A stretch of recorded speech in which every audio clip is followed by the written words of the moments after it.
State got me twice at that. Uh-huh. It's one of the hardest plays to defend. And I should be, but mentally you be so like you didn't destroy the guy, he on the ground that you thinking like going to make the sack.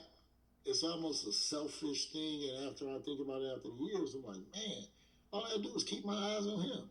Right. But yeah, little things like that separates the greats from the guys that's going to be successful. What is the difference between a will and a bandit? What's the difference?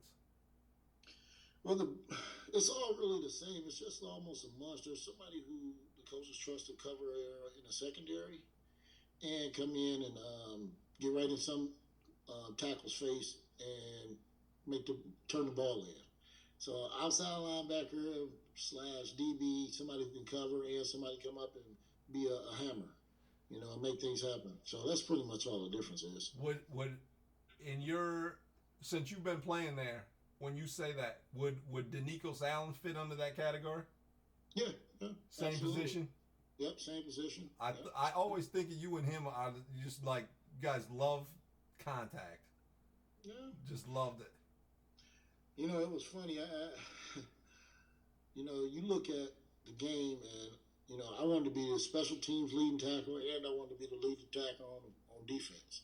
So I'm like, well, if I can get 40 tackles on special teams every year, and I can get at least 60 to 70 tackles on defense, I'd be a 100 tackle guy every year. So that was my goal every year. Do you know? Do you know how many tackles you had your senior year? I mean junior year.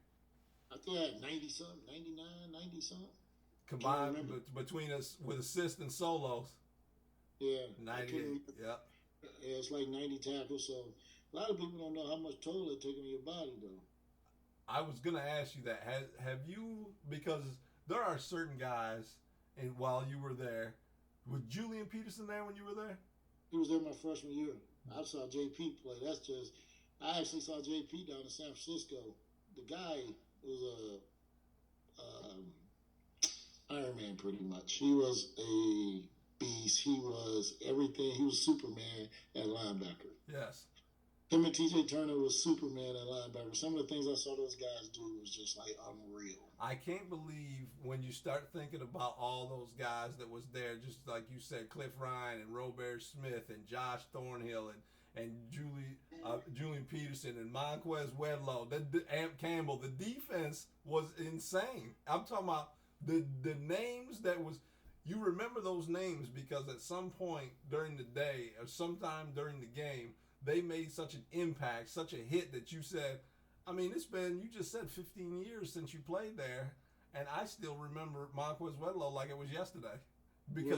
Because that's what you do, and it takes a certain. Is there any sort of medical fallback from all those hits at all with you?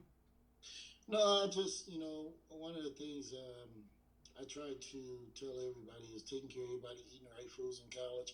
If I had a choice to go back and do it all again, I think I would have been, I hate to say this, I don't think I pushed myself sometime as hard as I could. I thought I had pushed as hard as I could, but mentally I was so engaged in doing other things and having fun because you're a college kid, you're young, that if I took it like a business for a long period of time, and once you get in college, and a lot of these kids really need to know that, once you get to college, it's your business. How do you want your business to flourish? You have to get the education and know how to run your business, and physically, you got to go in and work your butt off to make sure your body is ready for the run for the business. And then you got to get out there on the field and you got to win the race. Every day, you got to win the race. And if you don't do those three things, there's a really likely chance that you won't be successful not only in football but in life, because those are the three key factors of being successful at anything you want to do. You know, if I ever want to be a CEO, I got to beat my CEO to work. I got to learn the things she do, and I got to stay later than she do. So eventually, that's what happen. You got to take on more roles. You got to, on defense, you got to be willing to go in and run with guys. I remember days I went in and ran with guys who made mistakes just to let them know, look, I'm here with you. No matter what, I need you to straighten up. I need you to do things right. But I'm gonna go run with you. because you punishing me too because you taking energy away when we out there on the field that you could have used when you was in the game versus being in here running at 4 o'clock in the morning because you missed the class. If I needed to tutor somebody, help somebody with their homework and stuff like that, I made sure I did those things. What is you played for 3 separate head coaches when you was at Michigan State. That was probably the hardest thing ever. I wanted you to tell me about that. 3 different. Okay, so you already told us that Nick Saban was who recruited you, and you liked him just off the meeting. You could tell who he was gonna be or who he was then. But then he leaves, and Bobby Williams takes over, and Bobby Williams he's a Spartan, so but the season, the 2000 season, got away from you guys. Yeah. And they bring in your senior year. They bring in John L. Smith, and I'm certain that you have. It's probably hard to acclimate to 3 different coaching philosophies in 4 years. Tell me about that. Well, I can definitely say I was okay with some of the way some of the direction we were going my freshman year, sophomore year, and my junior year. I mean, my senior year was really tough, because I got used to, I had a different position coach every year. That was another thing, So for me, it got really difficult, especially as a DB linebacker. You got a different coach every year. It's something that you could never get used to. You learn a different terminology and different things from 4 or 5 different coaches. That was one things I regret about. If I had to say anything I regretted, it was just so much coaching change. And I hope Michigan State, understands that when they get good coaches, you got to keep these guys. And I understand that guys got to continue to grow and stuff, but you keep them as long as you can keep them. And then, in order to keep the systems, you grab somebody from underneath that's willing to put in the hard work to keep the same system going, because guys are being successful. That's why Coach D'Antonio is successful. He ain't changed none of his systems. He ain't changed his defense. He ain't changed his offense for years. Guys are learning the same system year after year after year after year, and they're good at one system. When you start learn how to cook chicken 10 different ways, it ain't gonna taste good all the ways. Right. It's gonna taste good one way. Yeah. 1 or 2 ways maybe. But 4? No. Was Coach D'Antonio your position coach your freshman year? Coach D'Antonio was my position coach. I probably learned more that year as a freshman about watching film and learning the defense probably more than any other year. I think for me, him and Mark D'Antonio and Bill Miller probably some of the greatest coaches ever. In the game. Ever. Yeah. Are you still close with Coach D? Oh, yeah. I talked to Coach D, and one of the things I've talked to, I'm more, I spent so much time with Ken Manning that he's one of the guys that, I can definitely say that, I think all of us are closest to Coach Manning than anybody because we talk to him every day. I mean, I call Coach Manning about all my life decisions now, going through the police department process and all those things. So, those are just some of the things I'm doing right now. Yeah, I mean, Ken Manning definitely.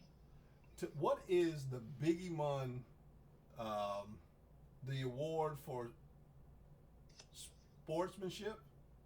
No, the most inspirational player. Inspirational. You won that your junior year. Yeah. Tell me about that. Well, how do you win that? What is it voted on by the players?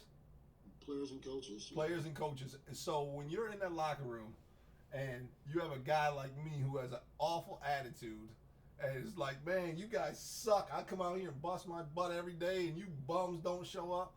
You're the one that's pumping everybody up in there. Yeah, I'm a verbal leader. I lead by example. I do what I'm supposed to do in the classroom. And for me, it was just like pushing. Who can I push today? Who can I compete against? Who I'm going to talk junk today? I used to talk junk to TJ. I didn't care because he was 260 pounds. I'm going to bust your head wide open, Duck. Yeah. I wouldn't, it was just fun. The game was fun. And we loved each other after the practice.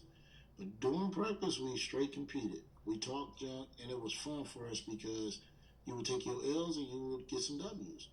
But it was about who can get the most W's in defense. I mean, I probably had some of my toughest games in practice. You didn't. Did they go first against first in practice? Oh yeah, I made sure I was on the scout team my freshman year because I was busting Lil John head the whole practice. Right. I made sure practice started. If Lil John got in my face or Richard Newsom got in my face on punt team, I was doing everything I could do to block every punt could block.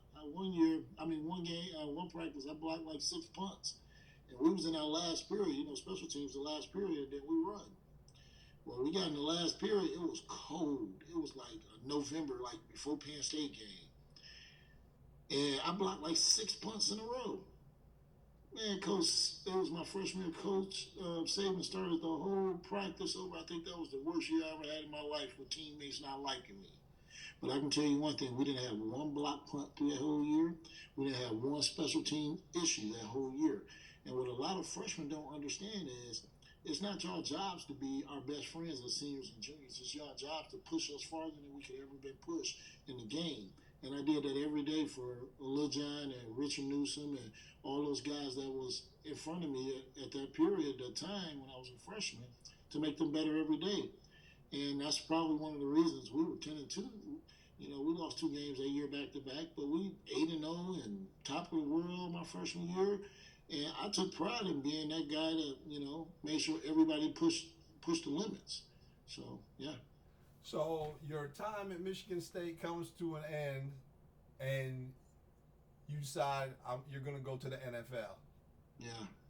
And of course, you talked about the injuries you had. You said what happened? Your knee. Well, even my senior year, I broke my ankle again. I broke my ankle my senior year in high school and my senior year, and I fractured my ankle in my senior year again. It was before I want to say the Indiana game. I fractured my ankle in the back of the end zone and got carted off the field. We had Michigan that next game up or something like that. We took a L against Michigan that year, and I started getting healthy about 3 to 4 weeks, but I still couldn't really walk straight. And I wanted to play really, really bad, but it just didn't make it where I couldn't play. I didn't get a chance to play in my bowl game my senior year or anything because I wasn't healthy. So I just chased my dream of being a football player. I really worked out for a couple teams, tried to get on practice squads, went and played arena football for a while. But at the end of the day, you gotta either choose life, paying bills, or chasing dreams. I know guys still chasing football dreams, and they 30-some years old. The game over. It's about getting a check. Right. It's about having some retirement and a home and some savings, and able to just enjoy life. It is. So yeah. Overall, your whole time at Michigan State, there's nothing like that, huh? There's just nothing like it. I'm gonna tell you, any of my boys can call me, and we'll stay on the phone for hours. There ain't nothing they can't call me and talk to me about. Guys like Cedric Henry, Thomas Wright, I talk to him all the time. I talk to Jason Bradley, a lot of the Florida guys, because I've been down in Florida for years. I just moved from Miami to California, so I'm even thinking about next week going out to the game. I'm down in San Diego, so I'm excited about that. And I believe green and white. I talk a lot of crap. Every year during the Michigan game, all the Michigan boys call me, Shante Orr and all those guys, and I talk mad crap. And all my guys from my hometown that's Michigan fans, they all know I'm not coming down. You go change your page green and white. You wearing our jersey. You go do what you got to do, but I don't care. I'm betting anything you want to bet. I don't care. I bleed. You said you bleed. Okay, when you were in high school, Arthur Hill guys, you laugh and joke, but it's like Michigan. They're still, but afterwards, you guys are all cool. Is it like that with the Michigan guys? I don't know. I don't think it'll ever be like that. I got like Lamar Whitley. I love him. Right. I love him. But if I had a shoe company, I'd put a Michigan emblem on the bottom